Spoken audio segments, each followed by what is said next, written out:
Jim Carrey is back in the spotlight as renewed chatter around a possible Grinch sequel begins circulating again, and the reaction says as much about his legacy as it does about the movie itself.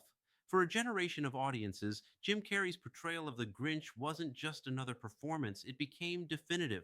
Released at the turn of the 2000s, How the Grinch Stole Christmas arrived during a period when Carrey was at the peak of his physical, elastic, almost superhuman style of comedy. His Grinch was grotesque, exaggerated, and emotionally expressive in ways few actors could attempt, let alone sustain for an entire film. That performance demanded everything. The makeup alone was legendary for its difficulty. Hours in the chair, heavy prosthetics, physical discomfort, claustrophobia. Carrie has spoken openly over the years about how grueling the experience was, both physically and mentally. This wasn't a role you casually revisited, it required endurance, patience, and a willingness to suffer for the sake of the character. That context matters now.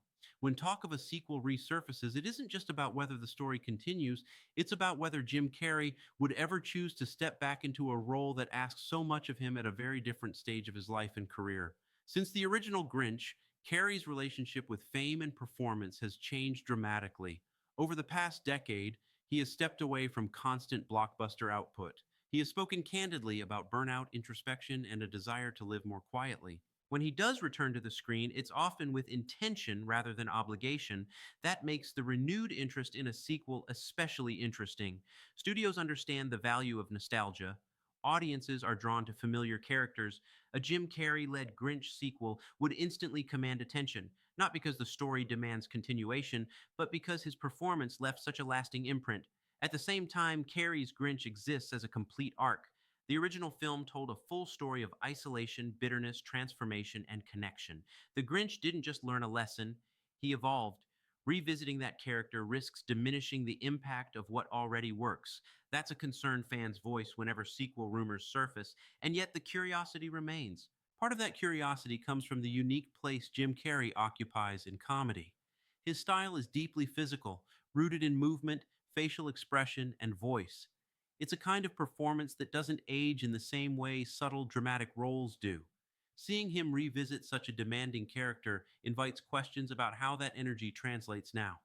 Another part comes from timing. The original Grinch has found new life over the years through holiday rewatching. It has become a staple. For many viewers, Carrey's Grinch is the Grinch. Animated versions exist, but his portrayal remains singular. That cultural dominance keeps the conversation alive. Still, nothing has been officially confirmed. No studio announcement, no production timeline, no public commitment from Carrey himself.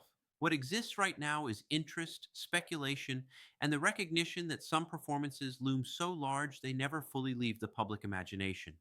Jim Carrey's career is filled with characters people want more of: Ace Ventura, The Mask, The Grinch. But Carrey himself has been clear that revisiting roles isn't something he takes lightly.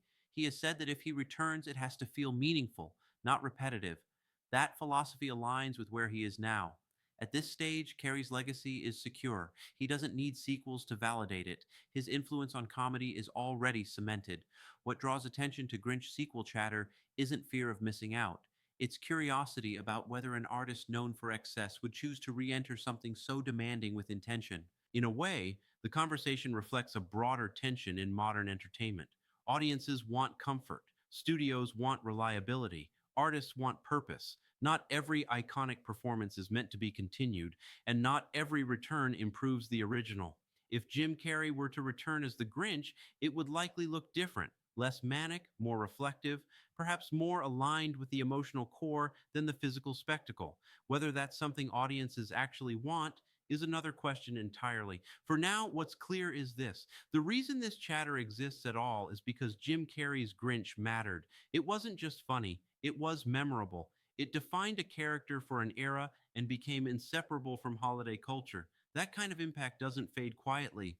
Whether a sequel ever happens or not, the renewed attention is a reminder of how rare it is for a performance to feel irreplaceable. And in an industry constantly searching for the next thing, that kind of staying power is its own legacy. Jim Carrey may or may not ever return to Whoville, but the fact that people are still talking about it decades later says everything.